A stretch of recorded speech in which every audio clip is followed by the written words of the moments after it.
Everything is belief. Every single thing is belief. If you look around your house or wherever you're at, maybe you're in your office, maybe you're driving in your car, if you look around, all the things that you have purchased, all of these things that you own, all of these things that you have, every single one of them has come not from money, but from belief, but from the subconscious belief that you hold about these things that you have. So if you don't have a lot of things, if you're in a lack mindset or a poverty mindset, then there is a belief that you have, and this is why you are lacking. This is why you do not have those things. There is something within you. There is some belief that you have that needs to shift, and I'm going to tell you what that belief is, because it's the same for every single person. It is a belief that you're really not actually loved by the divine. Because if you actually knew this love to the extent that I know this love, I know that I know this love, then you would know that it provides for everything, for every need, for every physical issue, it provides for you financially, for your well-being. There's nothing that it does not provide for you. And so if you are lacking in any area, it's because you have some doubt, right? And doubt is completely normal. I had doubt before I experienced the true love, right? I would have this flash, this insight, and it's like I knew, okay, I grabbed onto that and I held that. I knew what I experienced was real, so I knew there had to be more of it. But when we have this doubt, so let me give you an example here. So I know someone, and they believe every time something starts going real good, they start getting scared because they know that something bad is going to happen. Now they're like, well, no, it's proven every single time. Every time it starts going good, and it's like, oh, good, finally this is happening, then something bad happens. What they are experiencing is proof of their belief. That is it. There is something that happened in the past. Things were going great. This thing happened. So then a belief was formed. Now this belief was formed because of whatever it was that happened. And so now, because we as humans believe our future, our past is going to come back to burden and wound us again in the future, if we truly believe this, then it does, and it will. And it will continue to repeat that same pattern, and it will continue to repeat and play out for the entirety of this person's life. Because all that you are seeing all around you is proof of everything that you're believing in. You're not seeing proofs of truth. This is where it gets tricky, right? So this person experiencing this, that every time things go good, okay, well now something bad's going to happen. They're not experiencing the truth of it, because that doesn't happen to me. That doesn't happen to you. That doesn't happen to this is not the truth of the universe. This is that person's own deeply held belief. And so because when we believe things, they become true in our lives, it is now true for this person, but it doesn't mean that it's the truth. They're operating out of a place that is showing them universal truth. And the universal truth is, like Jesus talked about, that you reap as you sow, that whatever it is that you're planting comes to fruition. And this is planting seeds of consciousness. This is not, you're going to go out, you're going to go build a house. Oh, now somebody's going to come and build a house for you. This is not what I'm talking about. I'm talking about planting seeds of consciousness, of thought, of belief. And you don't even know that you're doing it. That's the thing about it, is that we don't even know that we are doing these things, because they're just who we are. They're just things that we believe. They're things that we subconsciously think. And because we're not saying these things out loud all the time, there's not somebody there to dictate and be like, hey, that thought you just had was way off. Hey, that thought that you just had was totally wrong. Hey, where'd you come up with that thought, right? Because how many of your thoughts are you actually saying out loud? What percent of them? I don't know, 1 maybe? That, like max? So we plant these seeds all the time with our consciousness, and because maybe they're just a repetitive thought that we had. Maybe we weren't speaking it out loud. And we're like, well, why the heck did this thing happen? Well, what is it that you constantly worry about? What is it that you constantly fear? What is it that you constantly think about? These are the things that you're going to bring into your life. What are the things that you want? What are the things that you desire? What is it that you're focusing on? That is what you're going to get more of. So when you believe things that are detrimental, and lots of people believe things and they don't even know that they believe them. So I will take people into state, so when I'm working with people, all I am doing is taking them into the theta state. I'm taking them into a subconscious state. I only work with people in the subconscious state. So I'm going to take them in there. And here's the thing. Here's the interesting thing is that consciously I will ask somebody something and subconsciously they may give me a different answer. This is very common, very, very common, even if it's just a number. So let's say, okay, on a scale of 1 to 10, how depressed have you been feeling? Okay, they might tell me that they're at a 6, but then when we go in subconsciously, it's really at an 8, or maybe it's really at a 4, whatever it happens to be. And the subconscious answer is the true answer every time. But we're not aware. We're not really aware of what's in our subconscious unless you meditate a lot, unless you take yourself into that subconscious state very often, and you ask yourself questions and do work there. You're very often completely unaware of what's even in there, because we are just operating through our conscious state all day long. Now, the subconscious is not the sleep state. I'm not talking about when you're sleeping. I'm talking about when you're in theta, so your brainwaves are cycling a little bit slower. So this happens if you're watching TV, you'll slip into theta state, you'll get into that trance zone. Happens if you're driving down the highway, it's called highway hypnosis, when all of a sudden you kind of arrive at your destination, you've zoned out, you don't even remember passing this place or that place, but more than likely while you were driving down the road, you were coming up with good ideas or you were daydreaming. That is the theta state. That's the state that I'm using with people in my office. So I'm going to take somebody into that theta state. And then I'm going to ask them some questions. And I'm going to get to know some things about them. And what I'm really getting to know about them is what beliefs they are holding. That's it. My logo on my business is called A Place to Heal Your Beliefs, because that's all that it is. It is a place to heal your beliefs, because when you change your beliefs, your life changes. You'll let go of diseases, you'll let go of ailments that you've been suffering with for years and years and years and years and years and years in your body. You'll just let them go. And this is all based on beliefs, and it is all based, the very basis of it all. There will be all these reasons why it's there, right? If you have any disease or if you have any ailment inside your body, any hurt, any pain, it's there for a reason, and it's there to try to tell you something, that there's something that you need to resolve. But perhaps it's anger, perhaps it's frustration, perhaps it's disappointment, perhaps it's there for some other reason. But there's always purpose behind everything, and our body is like the blueprint for our mind. And all it is trying to do is show us where there is emotional aches and pains that have gone unattended. And it'll show you that by having physical aches appear in your body that you leave, they go on unattended, and the only reason that they're there is because of some emotional cause. And so when we heal that emotional cause that is there behind it, then it will heal. But here's the basis of all of it, is that those emotional causes that are underneath it are not in alignment with the divine love. So they are not in alignment with truth, with universal truth of love. Because love provides in every way. And love doesn't want you to suffer. Love doesn't want that disease to be there in your body. And if you lived out of a place of love completely 100% of the time, you wouldn't have it. That's a fact. That's a fact. I know. Uncomfortable. But so let me give you an example of myself here. So back in the day, I should actually look it up so I can tell you the real cause behind it, but I think I know what it is. I was 16 and I had kidney stones. Okay, this is not normal, right, for a 16-year-old to have that, but I had a lot of hate. I had a lot of hate towards my dad.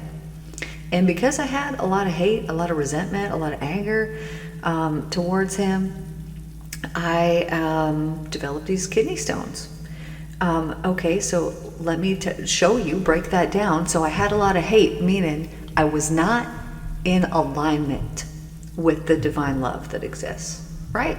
So this is what actually caused my pain in my body. But to be more specific, it was the anger that was there against him.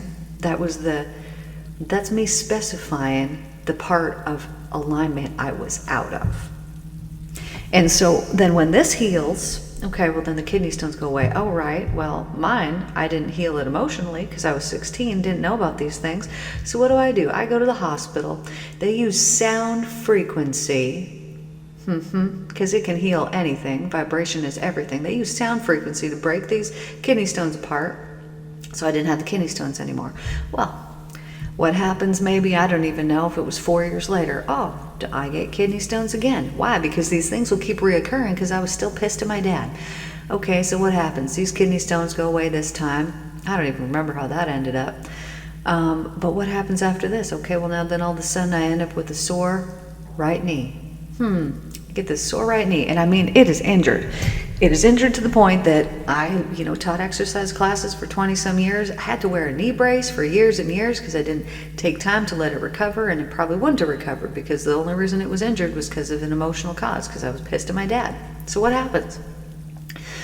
We talked about this the other day, but I'm sitting there watching TV and I'm thinking this angry thought towards him, and all of a sudden my knee just starts pulsating, aching.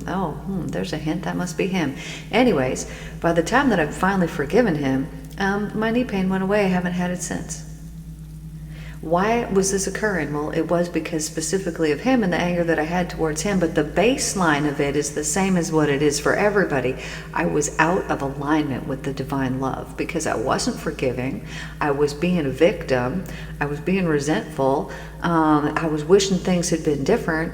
And there was all these facets around it, right? If somebody comes in and they're pissed because their mother was horrible to them, or their father was horrible to them, or some kind of something, it's not just one belief that you have around there. There's a whole bunch, right? There's sadness because you see the people who had the good parents and you're like, I would have loved that. That looks so precious. I'm really missed out. So you have this feeling of missing out. Maybe you didn't even realize this till me saying this right now. But there's all these underlying beliefs that are attached to these things, and we don't even know till we take ourselves into a subconscious state and we give ourselves some time.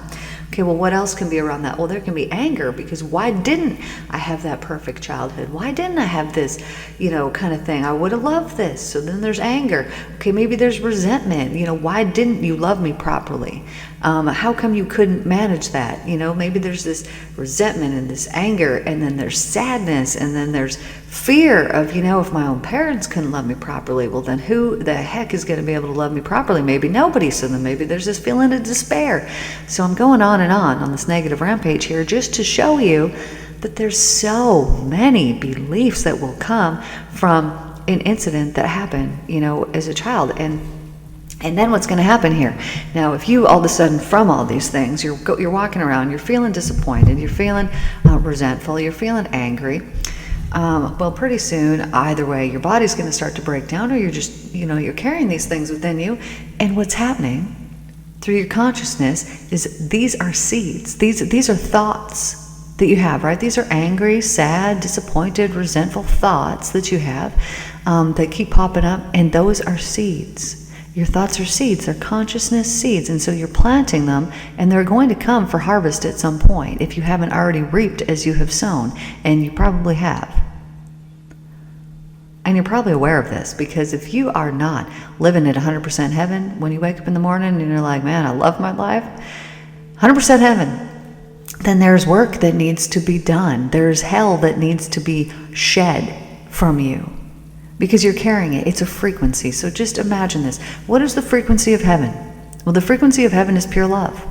And I'm telling you from personal experience, it is possible. It's very, very, very possible to be in this frequency and to hold this frequency all the time.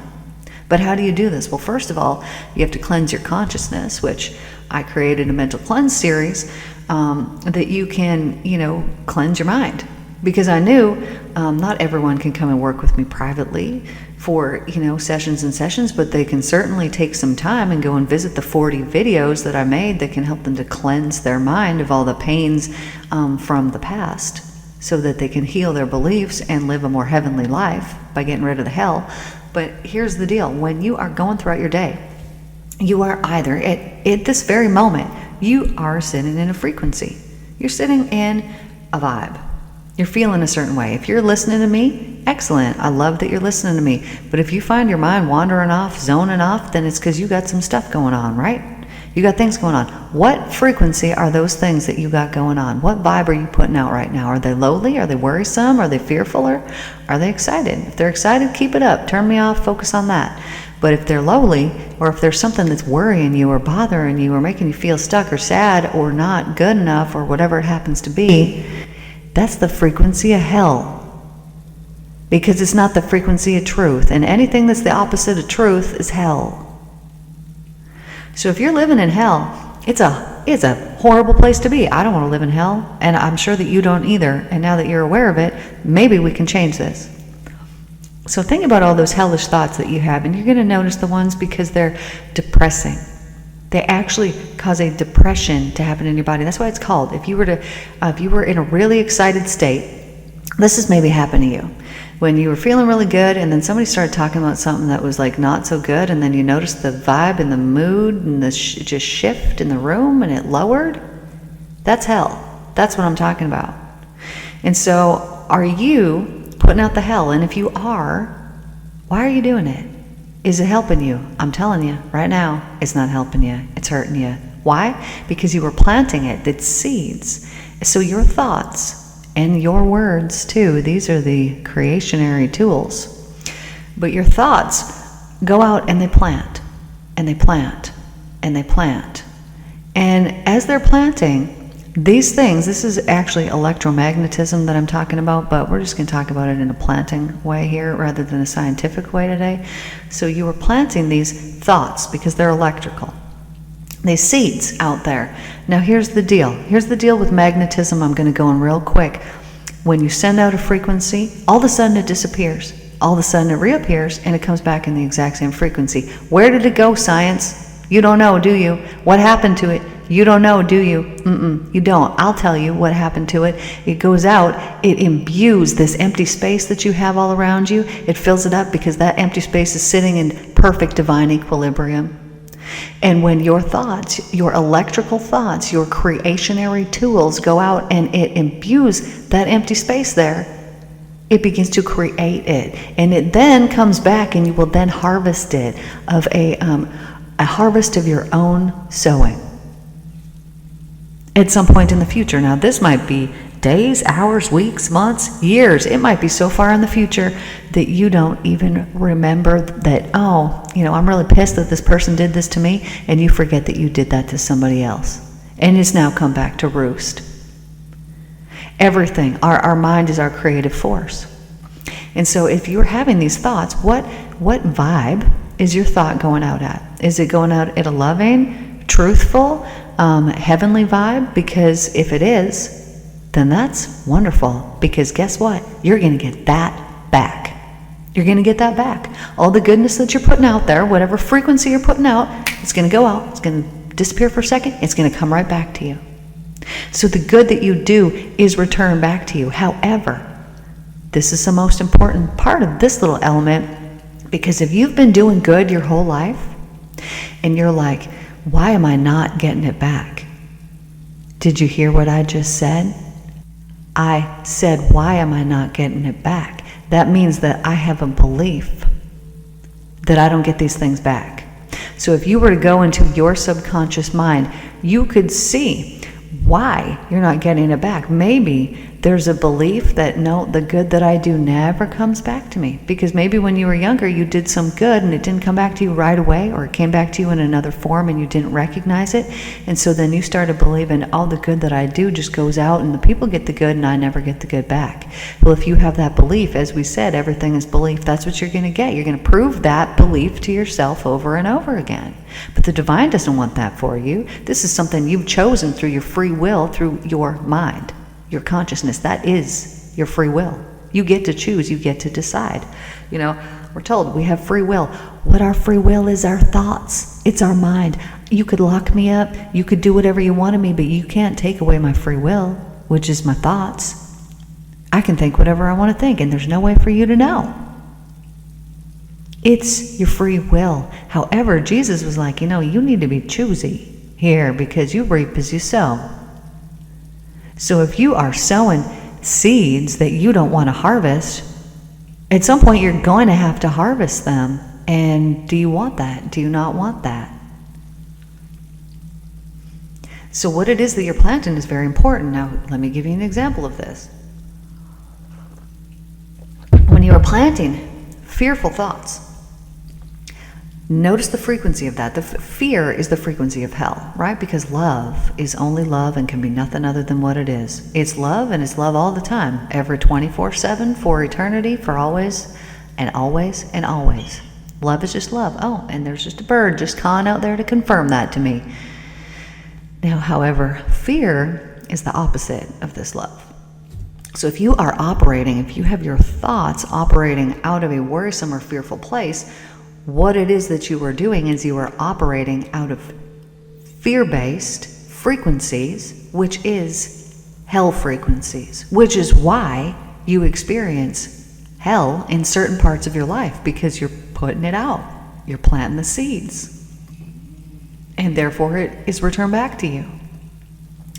So if you don't want the hell, you have free will to choose and to decide what it is that you are going to allow your mind to indulge in. You have the free will. It's your choice. Now I know. Sometimes it doesn't feel that way, right? Because something has happened and it is unresolved. And when there is something that has happened and it is unresolved within you, you haven't healed it, you haven't dealt with it, oh, it's awful. And it will take all of your attention, it will take all of your energy, it will drain all of your energy away. And why is it doing this? Because it wants to get your attention. When you're not feeling good, it is your body trying to get your attention and saying, hey, dude, whatever it is that you're doing, it ain't working. And I'm telling you, the thing that ain't working is not the thing that you're doing. It's the thing that you're thinking. What is it that you're thinking? What kind of beliefs do you have? Are you a victim of your own body? Because I'm telling you, you're not. You might feel like you are. You might feel like, you know what, I injured myself and now I'm a victim of my own body. Yeah, and there will be a recovery period, but you are not, and there is nothing that cannot heal. You have done all these bad things to yourself through your unalignment with the divine love that exists. Now I know, because I keep telling them, when I wake up in the morning, I'm at 98% heaven. Frick, 98. It's so frustrating. Why is there, what is the 2%? Okay, well, if this is frustrating, obviously it's a feeling of frustration that I need to be dealing with. But how is this presenting in my body? Okay, well, I have a tooth that has had an issue with it, and it's been several years now. And I look at it and I'm like, the timing of that is very, very auspicious that it just happened to happen when I found out that my husband had been cheating on me with prostitutes. How very convenient that that happened to come up. Now I know that I've forgiven him for these things, that I've healed these things, but I can feel that feeling of frustration and irritation with, but even just me speaking about this right now. So I know that that's what's going on with my tooth. So after we're done here today, I'm going to go and I'm going to sit there and I'm going to do some meditative work on myself about this. Now, I'm telling you this to tell you this, that when something is manifesting in your body, it is always, every single time, every single freaking time, it is trying to tell you something. Every time. It is not accidental. Yes, the thing that happened might have been an accident, but it happened because it came here to tell you something. So that injury is here for you. It is here for you. This is just like finding out the things about my life that, I've been married to somebody for nearly 20 years, who's somebody who I totally didn't even know that I was married to, a liar and a cheater and all the things. Well, when you find this out, it's painful, right? There's so much pain that comes with it. It is devastating. It will change your life in a second. And I sat there and I was in victim mode for a couple of months, feeling like, how has this happened to me, blah, blah, blah, blah, blah, blah, blah, until I realized, well, there's many things I realized, but I used to have visions of this, of him doing that. I had visions of that. I seen it. I created this, right? It was through my indulgent thoughts of allowing this to happen, my fear-based thoughts, were the creationary tools that created it. So once I realized, you know what? I guess I did create that. Like, I can't claim that I can manifest this and that just by thinking about it and speaking about it, and then claim that I didn't also do that. I didn't speak about it, but it certainly came to my mind 100 million times over the time that we were married.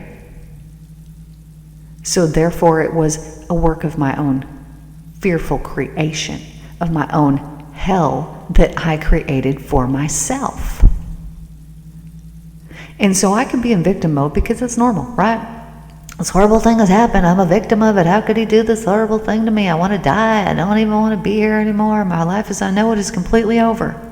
And it was. But what a gift that was. Thank you for that divine gift. Because it caused me so much pain. So much pain that I had to get out of it. I had to get out of it. I had to figure out a way. That I could make this better, because I couldn't even deal with my life anymore. I couldn't even go to the grocery store without wanting to cry. I couldn't go see my friends. I couldn't do any of the things because I was just devastated and destroyed. So it put me into a part of my life where I had no choice but to either make it better or kill myself. And seeing as how I have 4 children, and I don't want to kill myself, and I would never do that to my family, it was the only choice. It was the only choice that I had. So sometimes this happens with people when they get sick, right? They will get some type of devastating disease that is going to keep them bedridden, that is going to keep them there, and that is going to make them, force them. Either I heal myself or I die. Those are the only options. So I guess you're going to want to heal yourself then. And how you're going to do that is by ridding yourself of everything that is not love. So all the anger, all the sadness, all the resentment, all the frustration, all the low hellish frequencies are perpetually creating more and more hell within your life. So people who are suffering, right? It's hard. It's if you're in physical pain, you're snappy. You don't have the energy. You can't even, right? It's a very difficult thing. It's a very difficult thing, but this difficult thing is going to teach you either I heal this or I'm going to end it. Okay? Well, obviously you're going to choose to heal it. So if this is you, let's say that you have physical pain that's going on, first of all, talk to it. Become friends with it. Why would I want to be friends with something that's hurting me? Well, just trust me. Just trust me on this. Be friends with it because it's friends with you. Because it's trying to tell you something. It's trying to say, hey, you know that thing that happened a long time ago that you're still really hurt about? Well, it's time that we look at that, and it's time that we deal with it. You know, hey, that thing that happened that you feel a victim to, it's time that we start looking at this, and it's time that we heal it. Hey, that person that you're really angry and resentful and so frustrated towards, it's time to forgive that person. It's time to see them through the eyes of love. It's time to end your suffering. Because these things, these lowly thoughts are suffering, right? When I was sitting there and I was thinking, well, you know, obviously this man who I thought loved me didn't love me. How painful is that, right? And so I'm compounding this on myself. And I'm like, I gave 20 some freaking years to a person who would do this to me. And I kept going over and over and over and blaming myself for all of it. Okay? And so what happens with this? Well, you're going to put yourself in a real freaking lowly state, in a hell state. And as you put yourself into that hell state, you wake up the next day and you're still in it, right? You wake up, it didn't get any better overnight. No, you're still in the hell because you're in the thick of it. And because you're in the hell, you're perpetually creating more hell. Now, I knew this. I knew this at the time. I was well aware of vibrations when I found this out. So this is why I was so inclined to get the heck out of Dodge and go somewhere by myself so I could forgive him, and so that I could heal this, because I knew I didn't want to be putting out all of those awful things that I was putting out. Man, I wished he was just dead. I wanted him to feel the pain that I felt, because I knew he couldn't feel it. He didn't know, or he wouldn't have done it. Maybe he would have, I don't know. But it was so extremely painful, and I've been through some things in my life. You know, I used to be a drug addict. I used to be an alcoholic. I wasn't good to myself. I've done all the things.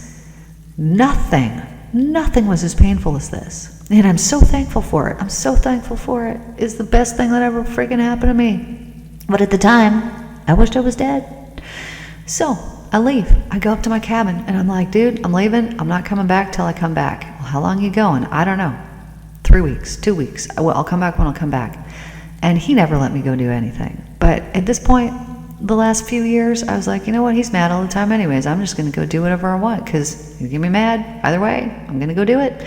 So I left, and he let me. And he was very supportive, because he knew I was going up there, and he was hoping I was going to come back and have forgiven him, and things would be wonderful. So I get up there. This is my intent: forgiveness, to forgive, because I believed at that time I could heal everything within myself, and then my life would be perfect, and he didn't need to do anything or change anything, and this was all 100% me. But through my own ignorance, it truly benefited me, because I just thought, well, if I can make myself 100% perfect by forgiving and by getting rid of everything, every low vibe energy that I got within me, then it'll be perfect with him.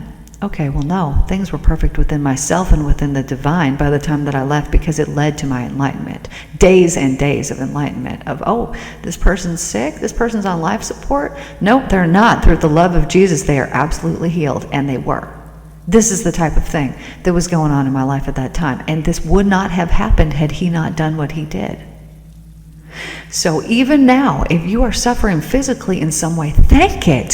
Thank it. Be so thankful to your body, because I'll bet that you've been hating on your body. I bet you've been putting hate on it, like, you know, why can't you just be better? Why can't you just whatever? And that you didn't even realize that you were hating on yourself for it. But love those parts of you that are sick or that are injured, because they're here to teach you something, and they're going to teach you the best lesson of your life.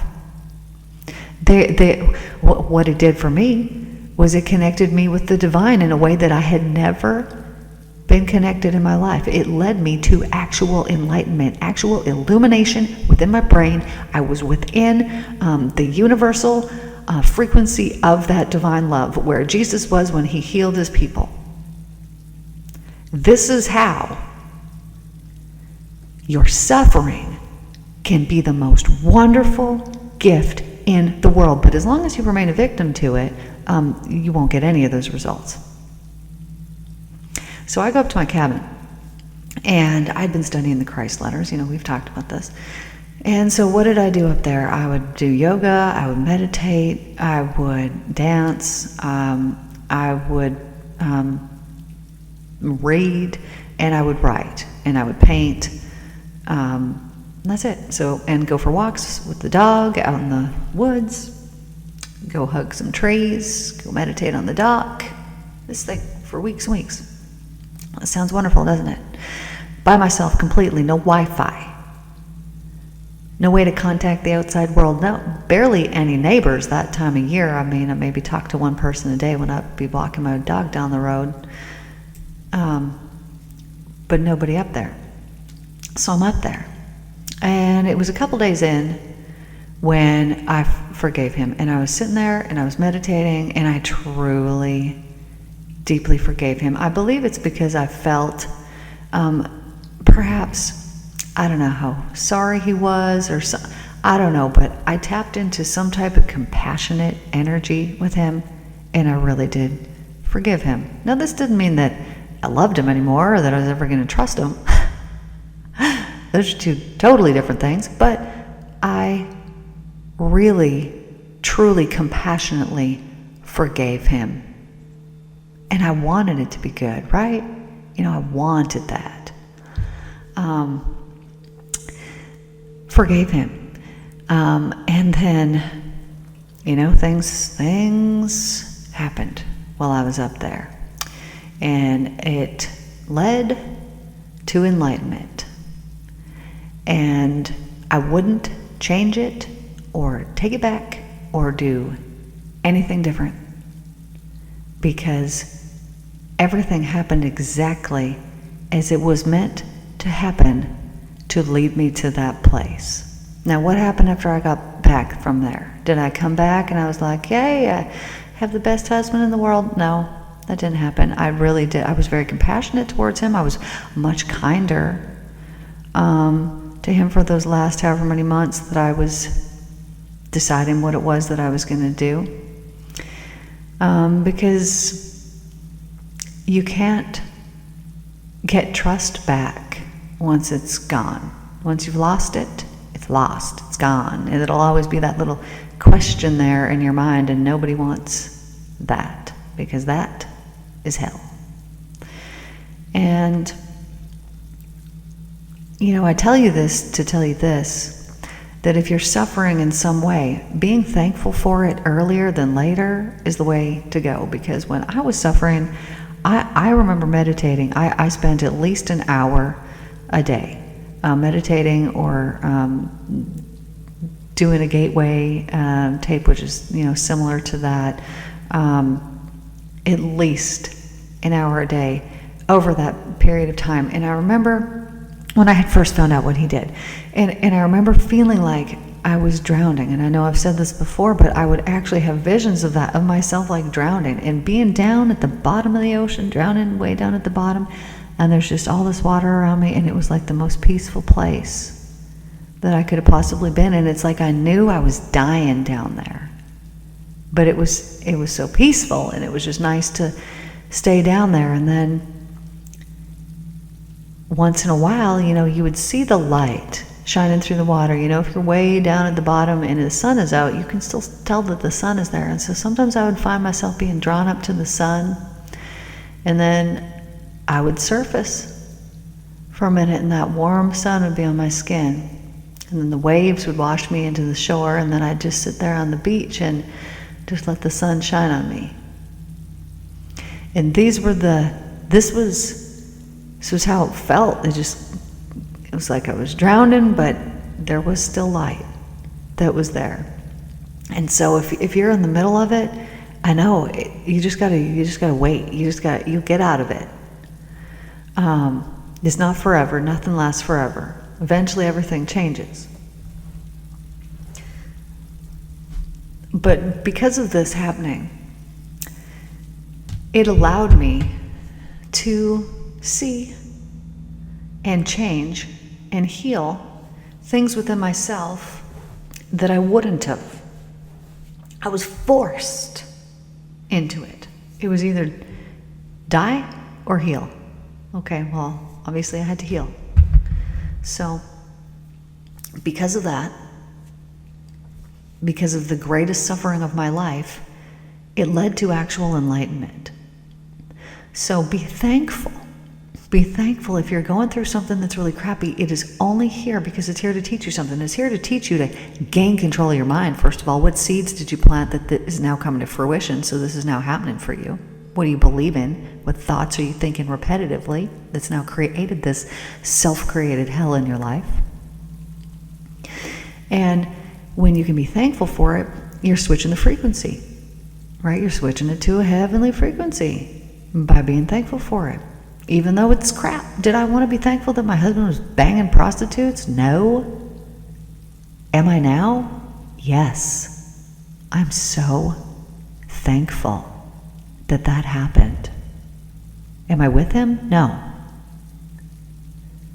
I'm so thankful that that happened because it allowed me to be in so much pain that I had to heal, which then led me to have to forgive, which then led me to cleanse my consciousness of everything that was lowly, and to gain enlightenment, and to then be able to see the way out to leave him, so that I could go and I could be in my own divine, beautiful, freaking energy every day of my life, and not have it be drained or depleted away or be told to be less weird, less spiritual, which is the exact opposite of who I am as a person. He told me that for years and years. To, you got to be more corporate. You got to do this. Be less weird. I don't know that he used the word weird. He might have. He would use that word. But it was just be less like a spiritual weirdo. And I'm like, dude, you obviously didn't know who you married. You married the biggest freaking spiritual weirdo that exists on this planet. So good luck with that. It didn't pan out.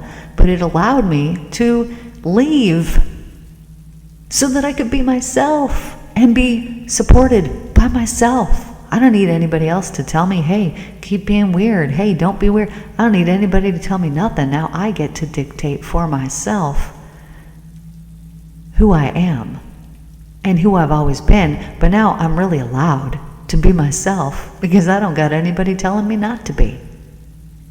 And I never will ever again. I'm free. And what a wonderful gift that is. Now from that situation, there was all kinds of beliefs.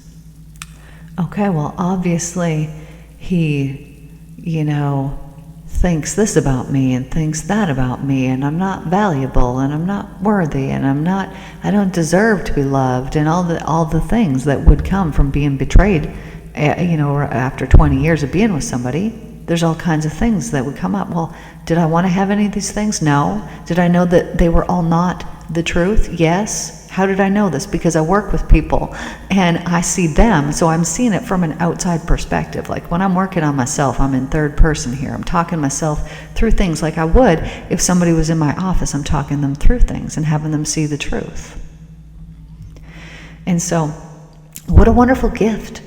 This is the best gift. The worst thing that could have happened was the absolute best gift. Now, here's the story. So there was this person, and I can't remember where I heard this, but they were just pissed that they felt so let down that their parents had bought them some encyclopedias for Christmas, but not a whole set. And they just felt so gypped, so annoyed. But they would sit there and they would look at the art that was in this one encyclopedia. And this person grows up later on to be an artist. And, if you're not already picking up what that is doing, okay, so they took something that they were so upset about, and they were upset about this forever and ever and ever and ever and ever and ever and ever, that their parents got them this, but yet that was the very thing that began their passion for art that then led them down the road of being an artist. So sometimes these horrible, painful things that happen to us are the blessing. They are the gift. They always are. But it's all perspective. Are you going to use it as a gift? Now let's say that you had some kind of something that you overcame in your life. Well, not only is it a blessing for you, right? Not only have you created goodness in your life, but as you share your story, you can bless other people too who are going through something similar, who have gone through something similar. You can be like, hey dude, you know what? I went through the same kind of thing. This type of thing happened to me, and this was what I learned from it. Because it's all learning, it's all lessons, right? Okay, so I had an abusive boyfriend when I was a teenager and was resentful towards him for, however long I was. I really didn't actually pay any mind to him. I didn't even think about him much after the fact. But these things that happen, I could have then been a victim of it, or I could see it as a blessing. Do I want to be with an abusive man who hurts his little sister and who would have hurt my child? No. What a blessing that he treated me in such a way that I could let him go. What a blessing. It is a blessing when people leave your life. It's a blessing when you have to force them out of your life. It's a blessing. All of these perceivably negative things are always, always, always a blessing. They're a blessing because when you have someone and they are not now draining your energy away, not allowing you to be yourself, whatever it happens to be. Do you wear a mask when you're with your friends? Are you the real you? I am. I'm freaking weird, and you would know that if we hung out. I'm gonna dance wherever we happen to be. Lots of people don't like that. Good.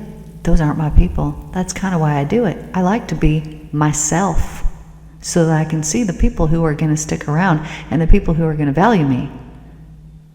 Because I don't care what anybody thinks about anything.